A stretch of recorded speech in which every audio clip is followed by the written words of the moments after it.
সেই অর্থটা যে ইমাম বা খতিব সাহেব যখন মসজিদে উপস্থিত হবে, এই সময় থেকে নিয়ে আসরের অর্থ যতক্ষণ পর্যন্ত শুরু না হয়, অর্থাৎ আসরের অর্থ যতক্ষণ শুরু না হচ্ছে ওই না হওয়ার আগ পর্যন্ত, আর এই অর্থ শুরু হওয়ার আগ থেকে নিয়ে ওই সময় পর্যন্ত বান্দা আল্লাহর কাছে যেটা চাইবে আল্লাহ সুবহানাহু ওয়া তাআলা সেটা কবুল করবেন, তাকে দিবেন। সুবহানাল্লাহ। আল্লাহ সুবহানাহু ওয়া তাআলা তিনি আমাদের এই জুমার দিনে গুরুত্ব, মহত্ব, কল্যাণ বোঝার এবং সে অনুযায়ী চলার তৌফিক দান করো। আল্লাহুম্মা আমিন। সম্মানিত শুধু আমি পবিত্র কোরআন সূরা আন-নাবুত নম্বর 29 আয়াত নম্বর 45 এবং সূরা বানী ইসরাঈল নম্বর 17 আয়াত নম্বর 78 এবং সূরা আল ইমরান নম্বর 3 আয়াত নম্বর 64, সূরা হাশর নম্বর 59 আয়াত নম্বর 7 অথচ হাদিস থেকে বুখারীর হাদিস স্থাপন করেছি এবং কোরআনের আয়াত এবং হাদিসকে সামনে রেখে আজকে আমার আলোচনার আলোচ্য বিষয়, যে বিষয়টা নিয়ে আপনাদের সাথে কিছু সংক্ষিপ্ত সময় গুরুত্বপূর্ণ তথ্য শেয়ার করব, সেটি হচ্ছে সালাত এন্ড মডার্ন সায়েন্স। নামাজ এবং আধুনিক বিজ্ঞান, কম্পিটেবল অর আনকম্পিটেবল, এটা সুসংগত নাকি অসংগত, কথা বুঝতে পারছেন?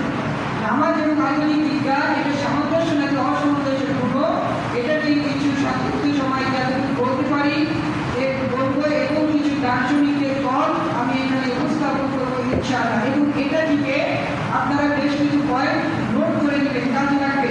যারা দাবি করে রক্তটা দেয় না, হারাম, বিদাত, মানসিক হয়েছে না, দাবি করে না, মুখের উপরে হাত বাঁধানো মতন আছে না, তো বিজ্ঞান দ্বারাও প্রমাণিত আসলে রাসূল সাল্লাল্লাহু আলাইহি ওয়াসাল্লামের সুন্নাহর মধ্যে সবসময় কল্যাণ নিহিত থাকে। সুবহানাল্লাহ।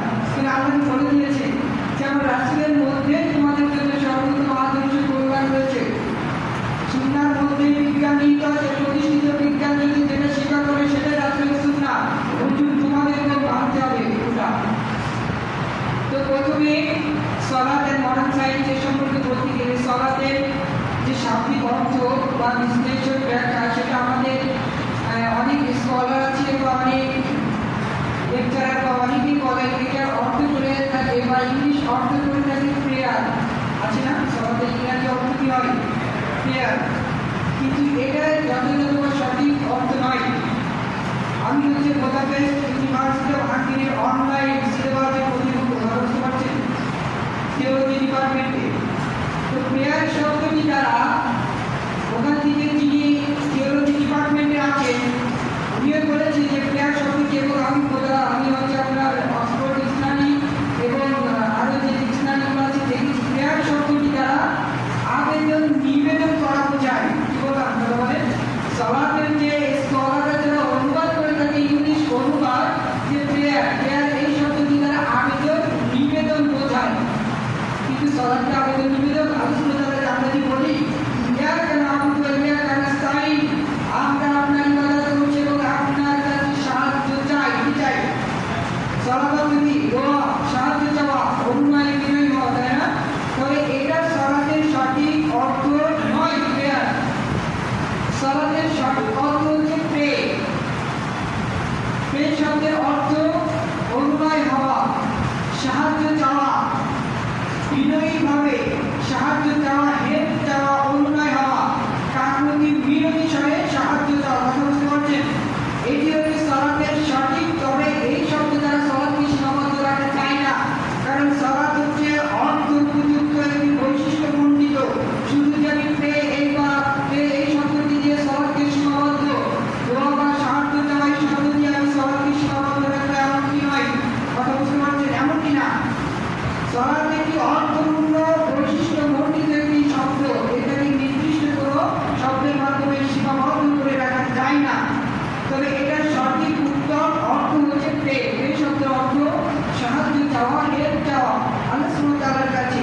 আর প্রেয়ার শব্দের অর্থ নিবেদন, আবেদন করা। এটা হচ্ছে সবার সালাতের মধ্যে যে ভুল, যে কানেক্টেড রয়েছে এটা। মানুষকে আল্লাহ সুবহানাহু ওয়া তাআলা, এবার আসুন যে মানুষ জাতি অর্থাৎ আমাদেরকে আল্লাহ সুবহানাহু ওয়া তাআলা চরমশীল দেহ শরীর প্রদান করেছে। এখন এই দেহ যদি আমাদের কোনো একটা অঙ্গে যদি সমস্যা হয়ে যায়, আমাদের ভালো লাগে? ভালো লাগবে?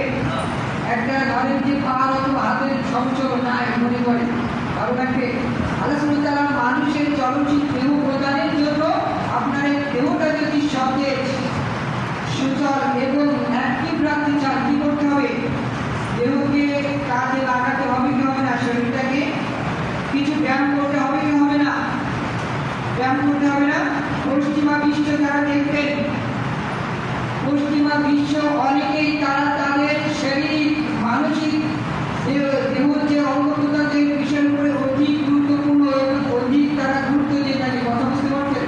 তারা দেখেন না সবসময় ফিটনেস, সবসময় অনেক ফিটনেস, এবং তাদের অনেক মানে রোগ ব্যাধি এগুলো অনেক কমও হয়, দেখা যায় কম, অনেক ফিটনেস।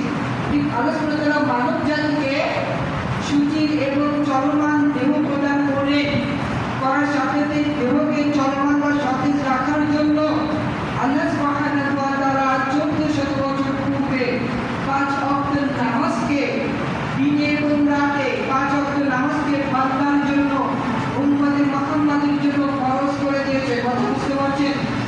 ফরজ করেছে, এবং এই নামাজের মাধ্যমে আপনার দেহ আপনার শরীর এই যে নড়াচড়া হয় এইগুলোর ব্যায়াম হয়ে যাবে। পর্যায়ক্রমে কিছু পয়েন্ট ব্যাখ্যা আমি ডিটেল সামনে জ্ঞান পর্যায়ক্রমে।